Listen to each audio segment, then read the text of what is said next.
pouquinho sobre os efeitos, na verdade, sobre o legado dessa pandemia, né?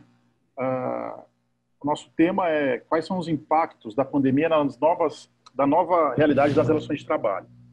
A nossa expositora é a doutora Sandra Abad. Ela é graduada pela PUC, especialista em Direito Empresarial e Trabalhista, e ela é sócia do escritório Ferraz de Camargo Advogados. Como debatedora, também expositora, será a doutora Alessandra Calabrese. Ela é sócia do escritório Mene Calabrese, ex-diretora de atendimento da Fundação Procon, e especialista em Direito Eleitoral pela Escola da Magistratura. Eu vou passar a palavra a elas. Ok, gente?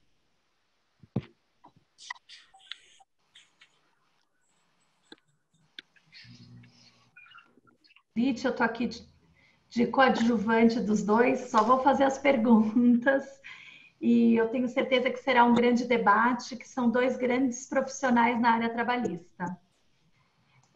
Primeiro, a doação do regime de trabalho à distância, o home office, será adotado pelas empresas pós-pandemia?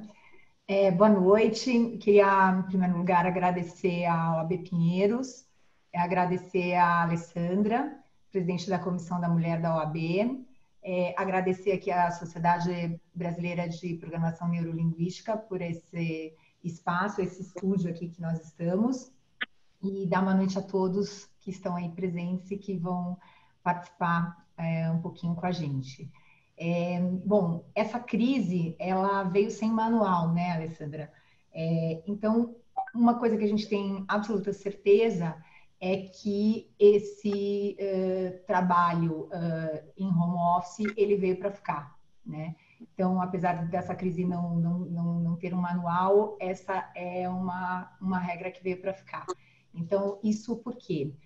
Nós temos dados já desde o início da pandemia bastante claros nesse sentido. Os empregados, eles aumentaram a produtividade em 46% nesse regime no home office. Os empregadores, eles economizam 15% por empregado, mantendo-os em home office. Então, e 70% das pessoas consultadas preferem o trabalho em home office. Então, com certeza, é algo que veio para ficar, né? Nós temos essa tendência realmente no mercado de trabalho. Tivemos 375% a mais de contratações de pessoas para trabalho em home office. Então, ele realmente veio para ficar.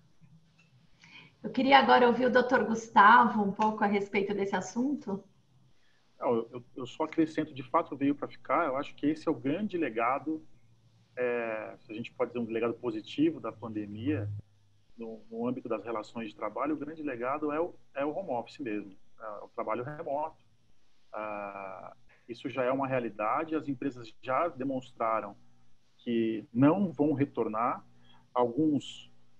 especialmente na área de serviços, né? Especificamente sobre a área de serviços, algumas empresas já se manifestaram no sentido de que não vão mais retomar o trabalho presencial. Isso se reflete diretamente na área imobiliária, e a gente vê a mudança de preços na locação, na metragem, especialmente nos grandes centros que recepcionavam os escritórios aqui em São Paulo. Então, eu concordo totalmente, realmente veio para ficar e é uma realidade.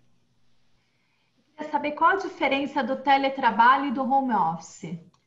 É uma pergunta bem importante e eu vou aqui explicar as diferenças do teletrabalho e do home office, porque eu recebo consultas constantes dos nossos clientes em relação a isso, alguns com bastante dificuldade até de entender essa diferença, e existe uma diferença. O teletrabalho é aquele trabalho que ele é exercido, o contrato de trabalho, ele não é presencial, ele realmente é exercido à distância, preponderantemente à distância, ele não é nas dependências do empregador, né? Ele está previsto no artigo 75 da CLT, ele veio com a reforma trabalhista em novembro de 2017, ele não está excluído das horas extras, do controle de jornada, pelo artigo 62, inciso 3º da CLT, e as condições desse teletrabalho, elas têm que ser pactuadas entre empregado e empregador, através ou de um aditivo contratual, se já tiver um contrato vigente, ou as novas contratações, um novo contrato de trabalho já prevê essas condições do teletrabalho. O home office. O home office, o contrato de trabalho, ele é presencial, ele é a pessoa que vai estar em home office 2 a 3 vezes por semana, mas o contrato de trabalho dele é presencial. Existe o controle de jornada, existe o controle eletrônico através de sistemas de login, logout, enfim. E também a Lei da Liberdade Econômica, ela trouxe no artigo 74 a questão do controle de ponto por exceção. Então, o que seria esse controle de ponto por exceção? Não há necessidade de anotar toda a jornada, e sim serão anotadas e controladas as jornadas extraordinárias que sejam eventualmente feitas, tá? Então, essa é a diferença. Um é preponderantemente exercido na residência, à distância do ambiente físico do empregador, e o home office é o contrato de trabalho presencial, que vai ter a opção de 2, 3 vezes por semana, de acordo com a necessidade, daquilo que ficar acordado entre as partes, ele vai ser exercido dessa forma. Lembrando sempre que a questão que também me perguntam muito, a questão de equipamentos, despesas, eventuais reembolsos, como que fica essa questão, porque o empregado vai ter um custo maior para exercer esse trabalho à distância. Então, de quem é essa conta, né? Essa é uma consulta bem frequente também, e como o próprio artigo 75 da CLT fala, as partes precisam acordar isso. Vai ser uma verba fixa? Vai ser um percentual, 50% empregado, 50% empregador? Lembrando sempre que a natureza desse reembolso é uma natureza que não é salarial, não incorpora o salário, e tudo vai depender realmente da negociação entre as partes, tá? E isso tem que estar formalizado. A reforma trabalhista, ela trouxe questões muito interessantes, e acho que a principal delas vem numa formalidade. Ela teve uma abertura e regulou muitas situações que já existiam, mas ela sempre coloca que as coisas devem estar escritas, contratualmente estabelecidas. Doutor Gustavo, o senhor tem algo a acrescentar? Algo que Sim. o senhor acha importante deixar aqui registrado? Acho duas coisas. Em relação ao teletrabalho, tem uma questão que ainda não... A gente tem uma... As coisas não estão muito bem definidas em relação à ergonomia do trabalhador em casa. Porque, a despeito de ele não estar em ambiente presencial, a responsabilidade em relação à segurança do trabalho e à saúde do trabalho continua sendo do empregador. O que eu vejo e que não me parece suficiente, e também eu queria trazer isso a debate, na verdade, é simplesmente a necessidade do empregado firmar um termo de responsabilidade quanto às questões ergonômicas, né? Mas como que fica, e a gente não sabe exatamente porque, como que fica a fiscalização desse trabalho? Porque se ele trabalha em casa, o ambiente é inviolável, ainda a gente não tem uma definição como é que se faz a fiscalização desse trabalho. Então, a orientação mínima é que esse trabalhador também firme um termo de responsabilidade, no qual ele se obrigue a fazer uso de ferramentas mínimas, uma mesa, uma cadeira, uma iluminação, um lugar arejado que não tenha risco à saúde. E no tocante ao home office, é verdade, sim, concordo totalmente que existe a possibilidade de controle alternativo de jornada, especialmente login, logoff, ou até aplicativos que hoje em dia se consegue fazer por georreferenciamento, saber onde o trabalhador está, mas isso é uma orientação que eu passo para meus clientes todos, que não basta apenas ter o controle. O controle alternativo segundo a portaria do antigo Ministério do Trabalho, ele demanda acordo coletivo com o sindicato. Então, já é uma realidade para a área que já tinha isso no passado, especialmente as empresas de processamento de dados. O sindicato da categoria está bastante habituado com isso, então é bem comum a realização de acordos coletivos que prevejam especificamente qual que é o mecanismo que você vai utilizar para fazer o controle efetivo da jornada dos seus trabalhadores. E é interessante esse debate, e é importante que o empregador tenha essas opções, porque, a princípio, o teletrabalho faz mais sentido na medida em que esse trabalhador está isento do regime de jornada, por dicção expressa da lei. Mas, por outro lado, alguns empregadores, algumas empresas entendem pela necessidade de fazer o controle efetivo porque não enxergam ali a necessária produtividade quando não há esse controle, né? Então, é só esse adendo que eu queria fazer. Doutora Sandra, tem alguma coisa a acrescentar? Com questão em relação à ergonomia e à fiscalização, o que eu gostaria de acrescentar é que é muito interessante a tendência das empresas nessa pandemia. Muitas empresas montaram escritórios para os seus funcionários. A gente teve um cliente que, envio de cadeiras, envio de equipamentos, mas nós tivemos um cliente que, inclusive, se preocupou com a questão do conforto, do bem-estar do empregado no seu ambiente, na sua casa. Então, eles deram para os empregados um vale-tinta, né, que poderia ir numa Leroy Merlin e comprar, enfim, tintas e mudar o ambiente da casa, porque tem pessoas que moram em espaços muito pequenos, que precisam dividir esse espaço com outras pessoas. Então, como tornar esse ambiente mais confortável, né? Vários clientes nossos enviaram cadeiras que são adequadas, né? Então, interessante essa sua observação, interessante também a questão da inviolabilidade da casa, realmente tem que manter a privacidade, né, do empregado e, inclusive, o respeito a horários de refeição.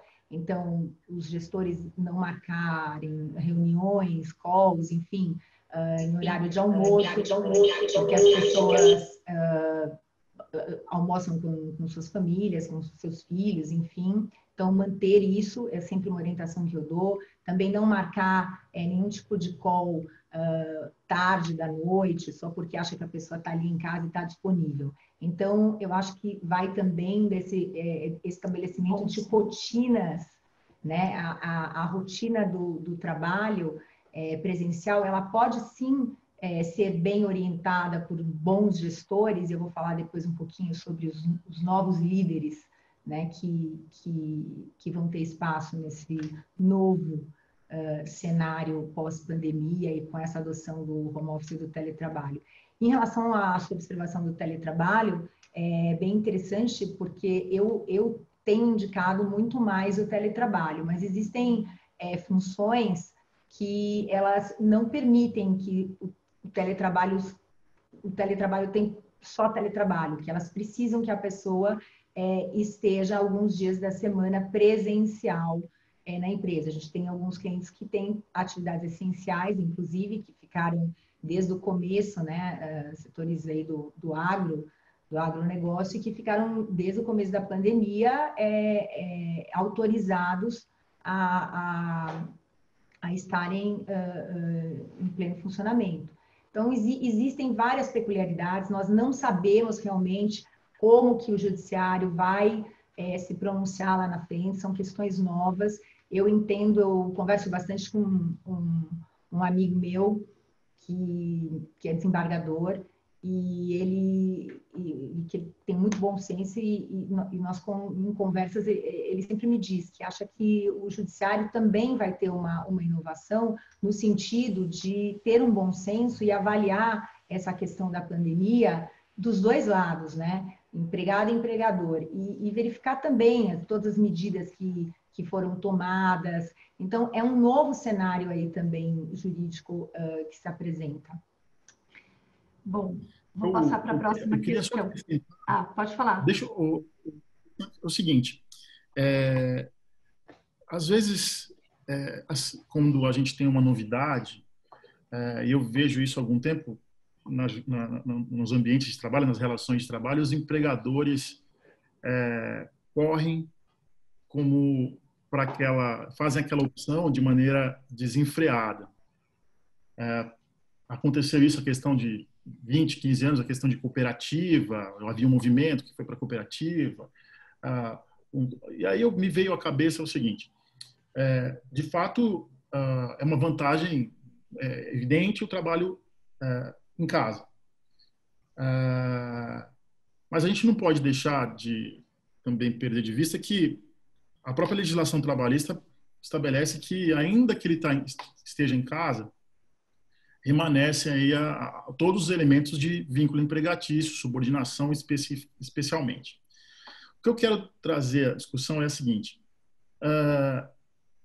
Existe um dispositivo na legislação trabalhista, também o artigo 62, salvo engano, inciso 1º, que estabelece que o trabalho externo, não remoto, ele não estaria sujeito ao controle de jornada e, portanto, esse trabalhador não teria direito às horas extras. Foi construída a jurisprudência no sentido que não basta ele estar externo. A jurisprudência majoritária hoje segue no sentido de que, ainda que externo, é necessário verificar a impossibilidade de controle de jornada. Eu tenho um certo receio, confesso, que essa corrida para o teletrabalho, lá na frente tenhamos algum problema no seguinte sentido. Veja, hoje nós temos todos os mecanismos possíveis de aferição se o trabalhador está ou não trabalhando, e está ou não naquele local. Quando eu falei sobre o mecanismo de controle de jornada por georreferenciamento, isso é absolutamente possível. Ok? Então, o meu receio, e eu acho que isso tem que ser aplicado ao teletrabalho com bastante parcimônia, é que futuramente tenhamos na jurisprudência um movimento no seguinte sentido. Veja, o seu trabalhador está dentro na exceção, na terceira exceção do controle de jornada. Mas é possível fazer o controle de jornada? E aí vai exatamente na mesma linha a que a Sandra falou. Eu acho que o trabalhador, a despeito de estar fora das dependências da empresa, é absolutamente importante que não se exija o trabalho fora dos horários. Porque aí nós teremos no futuro uma discussão sobre a possibilidade de exigência de trabalho fora do horário e mais, sobre a possibilidade de controle. Porque se houver possibilidade de controle e houver trabalho fora do horário, a gente começa a ter uma discussão sobre a própria validade do dispositivo legal. Eu acho que isso não vai tardar a vir para o judiciário. Quem está subindo? Subiu? Tem algum microfone aberto. Sandra, o que você pensa sobre isso?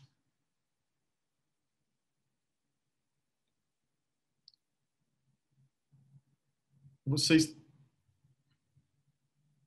travou ali. Essa questão é exatamente o que eu falei. Eu acho que não é controle,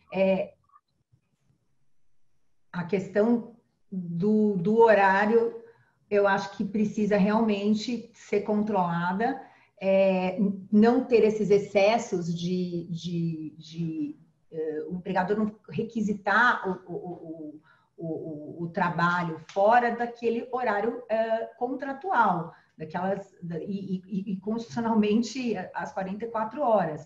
Então, há um esforço, tanto do empregado quanto do empregador, para que as condições do contrato de trabalho se mantenham intactas e que o trabalho extraordinário seja realizado quando necessário. Mas isso, eu não acho que isso não é para o teletrabalho ou para o home office, isso é o direito do trabalho, né? Lógico.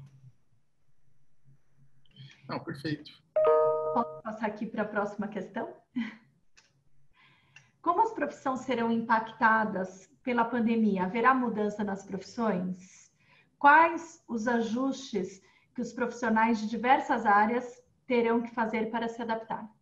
É muito interessante também essa questão, Alessandra, porque várias profissões, vou falar alguns exemplos aqui, foram impactadas, a gente já viu pela pandemia. Então, a questão dos advogados, por exemplo, tiveram que se adaptar a todas as plataformas tecnológicas, a trabalhar muito bem com todo o PJE, né, os protocolos judiciais eletrônicos, e as reuniões através dessas plataformas tecnológicas. Então, esse é um impacto que eu acho na nossa profissão, porque fazíamos muitas reuniões, o cliente ia ao escritório, nós íamos ao cliente, as reuniões eram mais longas, tinha o deslocamento para essa reunião. Então, acho que nós ganhamos um pouco com isso, porque mesmo que presencialmente, nós vimos que a opção de fazer uma reunião através de uma plataforma tecnológica é excelente, ela é produtiva, ela é mais rápida, ela evita o deslocamento. Então, esse é um impacto na advocacia que eu entendo. Os arquitetos. Hoje eu estava conversando com uma amiga minha, a Grazi Constantino, que ela é arquiteta, e ela estava me falando algo interessante sobre um certificado de ambiente saudável, né? Então, os arquitetos vão ter essa preocupação hoje de projetarem ambientes residenciais e escritórios que tenham não só a questão da higienização, mas a questão de uma ventilação natural e não só mais aqueles escritórios fechados, janelas vedadas, ar-condicionado ligado o tempo inteiro. Então, essa preocupação talvez de trabalharem junto com engenheiros ambientais, né, sanitários. Então, esse é um impacto que eu acho bastante importante na profissão dos arquitetos. Os artistas, né? Nós vimos agora aí durante todo esse período que o nosso lazer, a nossa diversão, que nós estávamos acostumados aí a shows, a cinema, então muito interessante. Então foram as lives, né? Que os artistas faziam e que nós tivemos esse prazer, né? De ter um pouquinho de lazer nesse isolamento aí, nessa quarentena. E como deu certo, né? Como foi bacana algumas situações. Eu também recentemente tive a oportunidade, perto da minha residência, tem um drive-in de shows e filmes, como um cinema. Tem matinê para criança, com pipoca, você compra através de um aplicativo e todas as questões de higiene e segurança levam pipoca no carro. Então, isso foi uma iniciativa bem bacana. E teve um show de samba, teve outros shows. Então, acho que é um novo formato aí para os artistas para evitar grandes aglomerações. A empregada doméstica também. Então, não basta mais só limpar a casa, né? É preciso limpar com produtos eficientes, com mais afinco, todas as dependências da residência, com todos os cuidados, né? Para que o ambiente doméstico não seja também um foco de disseminar, de contaminação desse vírus e de outros, né, que a humanidade, nós não sabemos. São as certezas e as incertezas que a pandemia nos trouxe, né? Mostrar que podemos a qualquer momento ter algo que paralise, né? E que nós não podemos fazer nada com isso. Mas as profissões, elas têm essas novidades aí. Eu acho que também minha amiga deputada federal, a Adriana Ventura, né, que teve o projeto de lei da telemedicina, então o atendimento e o monitoramento de pacientes à distância, isso é algo extremamente importante, extremamente saudável, novo, né, para o mercado aí dos médicos. Também os profissionais de marketing, então o neuromarketing, como atingir o consumidor que não vai mais tanto à loja, né? O e-commerce, ele também se demonstrou aí muito importante para o varejo nesse momento da pandemia, com todos os estabelecimentos fechados, como que muitas empresas do varejo conseguiram se manter nessa pandemia. Então, como que os profissionais de marketing vão atingir o cliente que está em casa, né? Como vão ser as campanhas, como que eles vão vender, como que eles vão atingir essas pessoas, né? E mais assim, a área também de toda a área de medicina, enfermeiros, os biogeneticistas e cientistas, então todos vão ter que estar integrados globalmente falando para descobrir curas, vacinas, enfim. Então, muitas profissões realmente foram impactadas, os profissionais aí de cursos online, os profissionais de academias de ginástica, então todos usando aí as plataformas online para poder oferecer suas aulas, seus cursos e não parar. E a gente viu isso durante todos esses meses funcionando, né? Então, algo pós-pandemia que também veio para ficar, também mostrou que é possível se trabalhar assim em algumas profissões. Doutor Gustavo, o senhor tem algo a acrescentar? Realmente essas profissões tiveram que ser reinventadas, né? Sem dúvida, sem dúvida. Penso que, infelizmente, nós acho que é uma coisa elementar, que o resultado é negativo no final de contas. As profissões foram criadas nesse tempo, serviços foram inventados. Eu recentemente vi até a higienização é um mercado que está em forte expansão. A higienização automotiva, nunca se imaginou falar em higienização com ozônio, por exemplo, ou com uma iluminação UV que precisa de um treinamento específico. Agora, um setor que me preocupa bastante, que eu acho que aliás, nesses últimos 2, 3 dias, as companhias apresentaram seus resultados e foi abaixo do prejuízo, aliás, foi além do prejuízo imaginado, que são com as companhias aéreas, né? É um setor que sofreu demasiadamente, o turismo especialmente sofreu demais. Para se ter uma ideia, as companhias firmaram acordos com os sindicatos para colocarem as tripulações em casa sem salário. A suspensão é absolutamente zero de salário. Isso é um acordo, a contrapartida foi garantia de emprego. Porém, como da mesma forma que esse tipo de reunião se tornou uma realidade e veio para ficar, eu imagino que o volume de deslocamento ele também vai ser reduzido, e essa redução veio para ficar, porque ficou muito evidente para as empresas que a produtividade foi mantida sem a necessidade de deslocamento. Então, aquelas viagens curtas, ponte aérea, por exemplo, para fazer uma reunião de 40 minutos é uma coisa que não vai existir mais. Então, eu imagino que, de fato, esse setor veio a sofrer e vai ficar sofrendo por muito tempo, e já imagino até que a expectativa é que isso ocorra, né? A Azul e a Gol divulgaram seus resultados e foi um horror, e a expectativa dos acionistas segue na mesma linha, tanto que as ações estão andando de lado. Eu acho que é isso, mas acho que outros mercados vão aparecer porque há necessidade, não tem? Sim. E como as empresas devem se proteger para que a contaminação do Covid não seja considerada doença ocupacional? Bom, teve uma decisão recente, a questão de maio, que o STF ele considerou para efeitos previdenciários de benefício de auxílio-doença o Covid uma doença ocupacional, mas para efeito de recebimento do benefício, para efeito de estabilidade de FGTS. Então, essa foi uma decisão do STF. Nós não sabemos como que o TST, né, o Judiciário Trabalhista, vai se pronunciar sobre isso no futuro. Então, na verdade, a questão as empresas precisam tomar providências para que não se torne uma doença ocupacional. Então, como? Agora, nessa volta, nessa flexibilização que teve. Então, as sugestões todas, as medidas todas que precisam ser adotadas, do álcool gel, da máscara, de baias de acrílico, quando não é possível o distanciamento, as faixas de distanciamento, o medidor de temperatura. Eu aconselhei todos os meus clientes a essa volta realmente fazer o teste, né?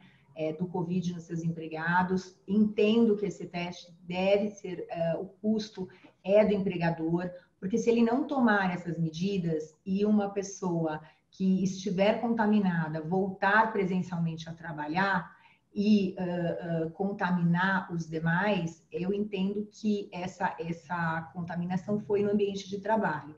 Então, nós não sabemos, nós temos tanto a responsabilidade objetiva, que basta o empregador assume o risco do negócio, e temos a responsabilidade subjetiva, que é a corrente que eu entendo que seria mais adequada a ser adotada nos casos aí da pandemia no futuro. Então, demonstrado que o empregador tomou todas as medidas de segurança para o retorno do empregado ao ambiente físico, através de documentos, fotografias do ambiente de trabalho, eu acho que numa eventual ação trabalhista, o risco de condenação, ele fica minimizado com essas providências. E essa tem sido a minha orientação, o uso de máscara. Então, é impossível fiscalizar o tempo inteiro, em algumas empresas grandes, o empregado tira a máscara para tomar água, para tomar um café, aí ele volta. Então, assim, acho que tem que ter uma política educacional mesmo,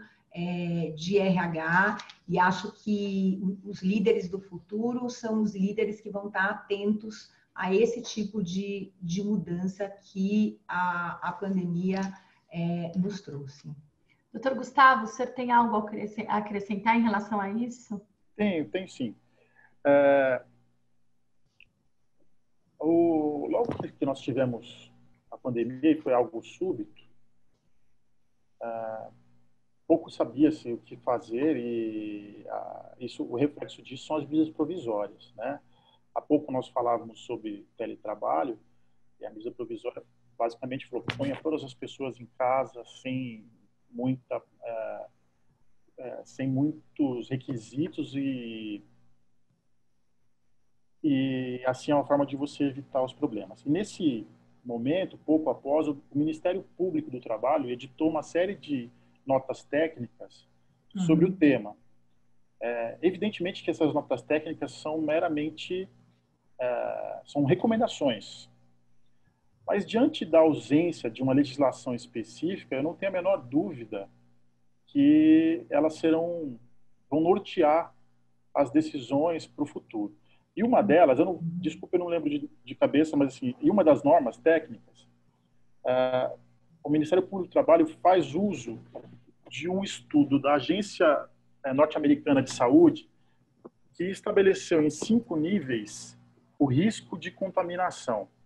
Isso faz bastante sentido, porque ele separa em níveis de acordo com o risco, conforme o ambiente de trabalho, do maior para o menor. Então, o maior, quem seria? Os hospitais, né? Pessoas que estão em hospitais, se tiverem contaminação, para mim é bastante evidente que a formação de conclusão de que ela foi contaminada por estar exposta à doença é mais fácil.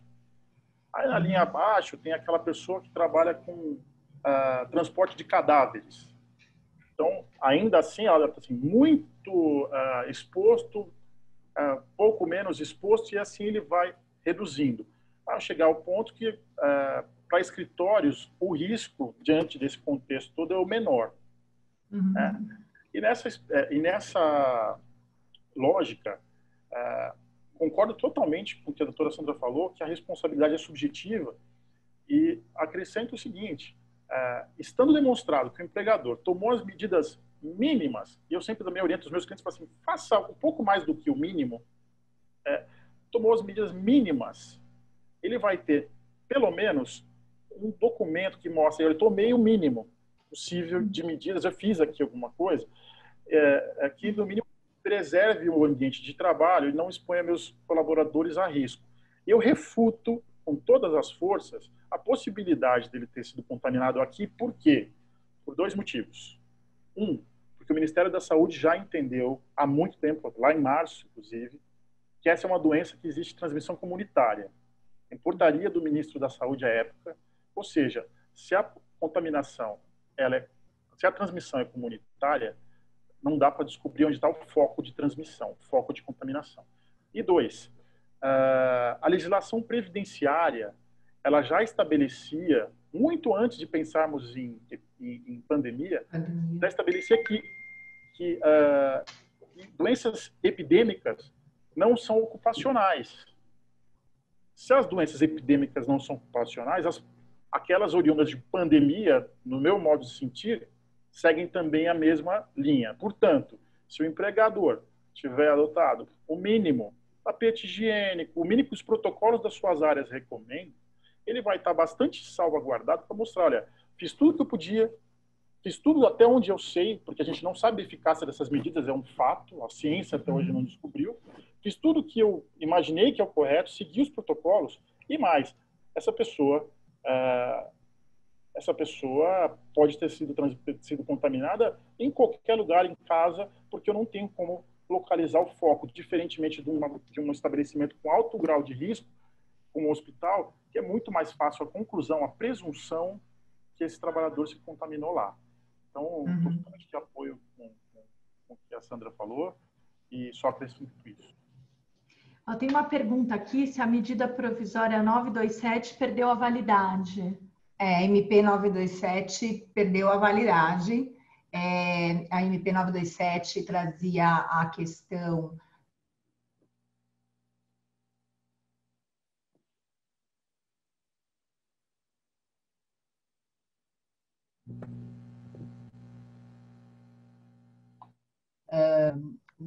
a pergunta é, perdeu a validade como fez e ela não foi para frente realmente, ela acabou a validade dela e tem que ser novos acordos, porque a própria lei, a 14020, ela já trouxe os novos prazos de suspensão, os novos prazos de redução de jornada com a redução de salário, os pisos salariais em que tem que ter uma negociação coletiva. Eu mesma já fiz uma negociação, um acordo coletivo, né, para um cliente nosso, exatamente por essa razão. Então, não sei, depende do segmento aí da empresa. A minha sugestão, a minha recomendação é que procure o sindicato para renegociar suspensão de contrato e redução de jornada nos novos prazos estabelecidos pela Lei 14020. Doutor Gustavo está de acordo? Tem algo a acrescentar em relação a isso? Sim, foi um desserviço que o Congresso Nacional fez. A gente está num momento absolutamente extraordinário. O que existiu no passado, eu acho que é um drama que muito empresário está sofrendo agora, era uma expectativa falsa de retomada de atividades a curto prazo. Então, o tempo todo foram feitos anúncios pelas autoridades de retomada a curto prazo, 15 de abril, 1º de abril, 30 de abril, depois 15 de maio, e as coisas foram se estendendo. Então, aqueles que adotaram as medidas que haviam à época, que estavam à mão à época, como, por exemplo, redução de jornada e redução e suspensão dos contratos de trabalho, hoje, boa parte desses empresários está arrependida de ter tomado essas medidas, porque acabou se criando um passivo. Se nós soubéssemos que essa situação fosse prorrogar por muito tempo, infelizmente, os contratos seriam rompidos lá atrás. Hoje, os empresários estão com contratos ativos, sem receita, e com a possibilidade de ter ainda salários a honrar pelo período em que estiveram os contratos suspensos ou reduzidos. O Congresso fez um tremendo desserviço. E mais, e por que eu acho que é um tremendo desserviço? Porque a medida provisória 927, ela dava um pouquinho mais de cartas no baralho desse empregador, a exemplo da concessão de férias fora do prazo previsto na CLT. Quem adotou as medidas, a gente está vendo que eles estão chegando, os empresários estão chegando em setores que não retomaram, então, horror. Eles estão chegando ao final com todas as medidas, todas as cartas já descartadas, eles estão sem mais nada nesse leque de opções, mais nada no cardápio, e aquelas mínimas opções que haviam na medida 927, não vou discutir constitucionalidade, nada disso sobre a questão da medida 927, mas era o que havia na mão, essas não existem mais. Exato. Eu acho, e essa conta está chegando, eu não sei. E não vai fechar. A conta não vai fechar. Inclusive a questão do banco de horas, né, que tinha um prazo pela MP, de 18 meses. Então, agora vai ter que zerar em 6 meses. Então, várias questões que a 927, os aprendizes, estagiários, toda essa questão que perdeu a validade. Eu vou até, desculpa te interromper, eu discordo de uma posição, não sua, uma posição que foi veiculada com bastante ênfase no mundo jurídico, que os estagiários, os trainees e os aprendizes deveriam voltar a trabalhar presencialmente. Essa era a posição, porque a medida provisória perdeu a vigência, logo não existe arcabouço legal para manter esses profissionais, vamos chamar assim, em trabalho não presencial. Sim. Eu vejo de maneira absolutamente diferente, porque estamos falando aqui de saúde, de um direito mínimo, um direito humano, e a gente não pode se amarrar a essas formalidades. Eu aprendi na faculdade que direito é bom senso, e eu continuo acreditando nisso. Então, cabe a nós aqui procurar uma saída para dizer, e eu não estou falando que eu não estou pregando algo antijurídico, não.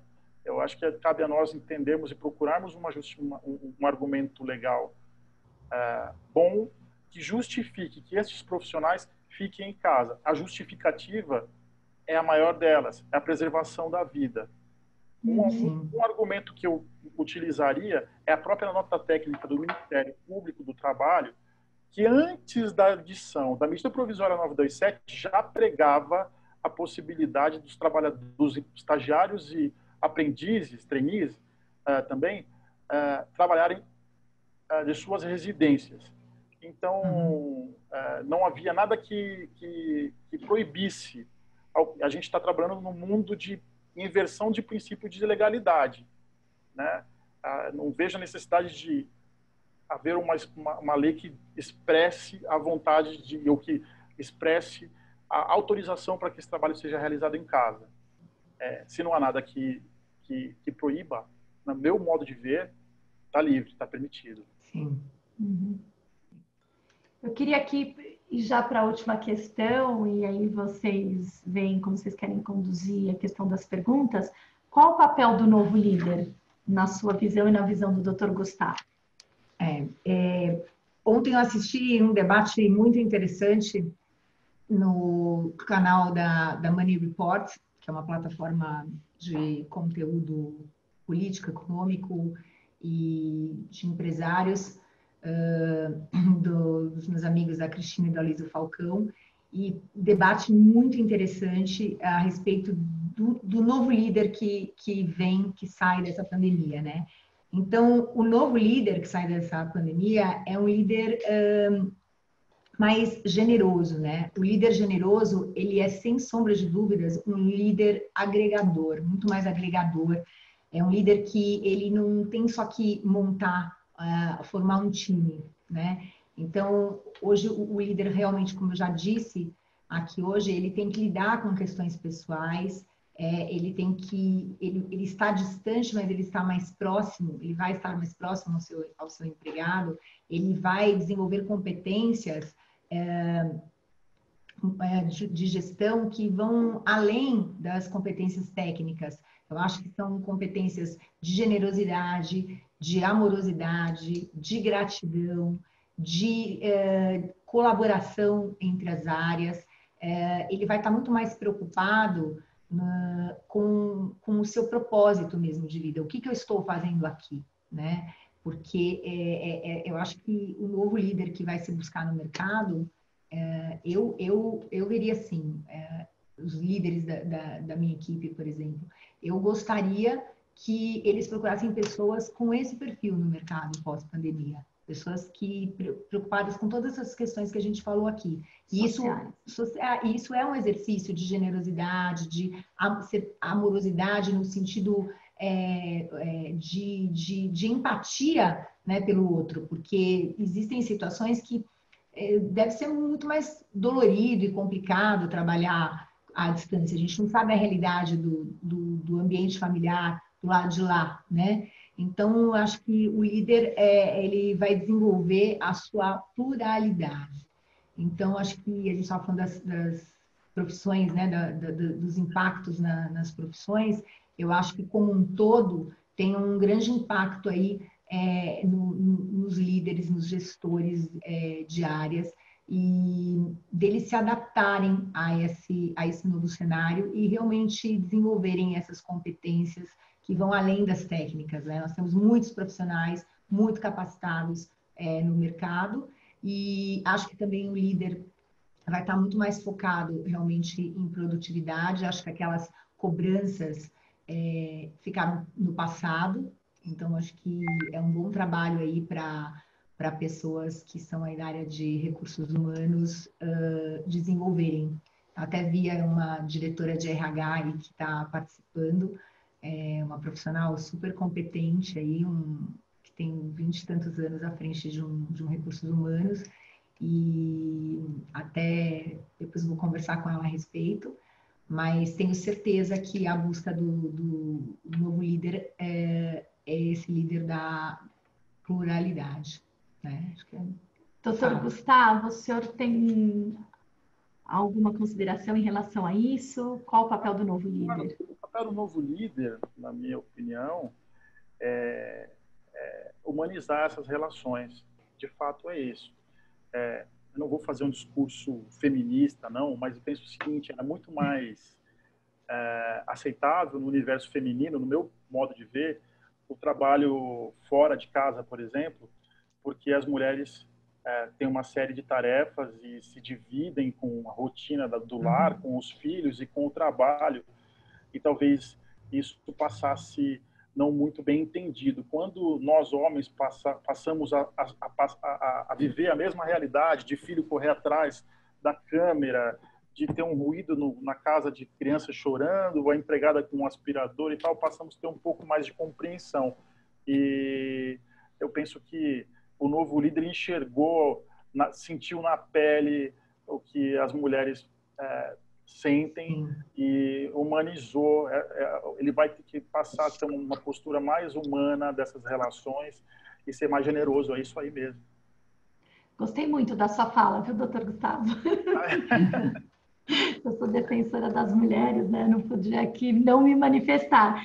Eu também acho que o novo líder vai aprender a delegar funções e criar novas lideranças, que eu acho que tem espaço para todo mundo, e a criação de novas lideranças eu acho que é primordial. Você tem alguma coisa mais a acrescentar, Sandra, doutor Gustavo? Quer conduzir aí para o final, doutor?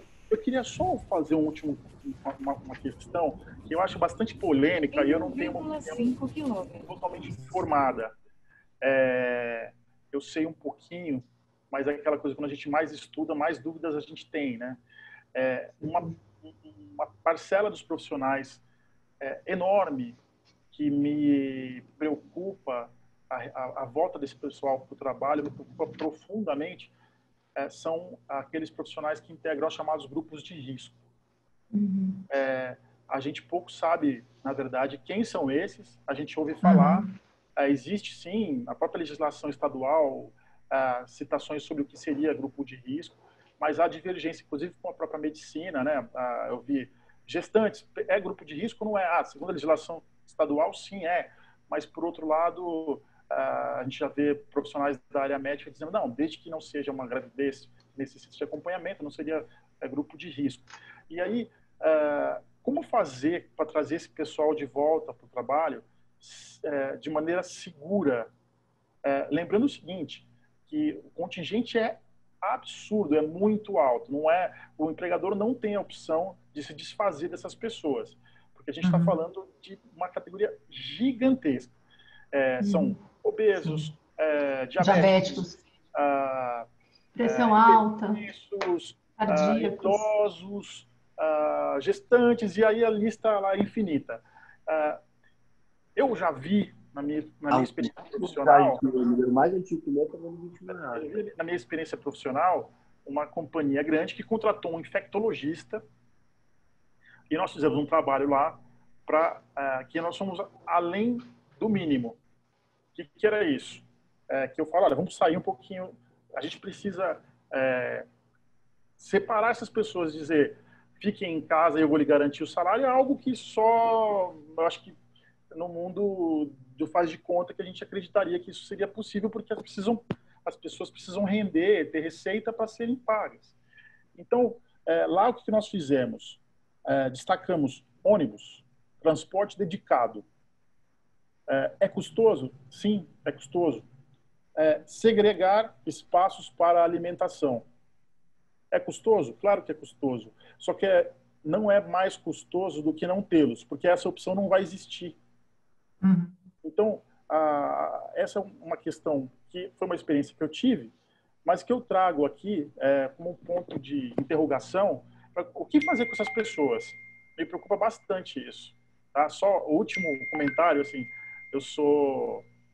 eu gosto de discos, LPs. E frequento um lugar que faz a manutenção. Não existem hoje técnicos, porque todos estão em casa, porque todos são senhores antigos que fazem o conserto dessas coisas. Eles não podem trabalhar. Como que essas pessoas, como que é um pessoal de grupo integrante de grupo de risco, como que essas pessoas vão voltar a trabalhar com segurança? Isso é uma questão que acho que todo mundo precisa ponderar e não virar as costas para esse pessoal. É isso. Com certeza, com certeza. Bom, para finalizar, eu queria agradecer aqui o estúdio que nos recebeu da Sociedade Brasileira de Programação Neurolinguística. Eles são introdutores da neurolinguística aqui no Brasil e fazem cursos corporativos e abertos ao público. E queria agradecê-los, queria agradecer à OAB de Pinheiros, especialmente ao Dr. Gustavo, né, presidente da Comissão do Direito do Trabalho, a Alessandra Calabrese mais uma vez aqui, que a gente já teve outras conversas e estamos sempre pensando no assunto. Agradecer ao presidente da OAB, Paulo Camargo, meu companheiro de jornada laboral, essa pessoa incrível e que tem feito um trabalho muito bacana junto à nossa seccional de Pinheiros, e a todos vocês que estiveram aqui com a gente hoje e ouvindo um pouquinho sobre esse tema que é tão vasto e que, como eu digo aos meus clientes, todo dia é um dia novo, né, no direito do trabalho durante a pandemia, né? Porque a gente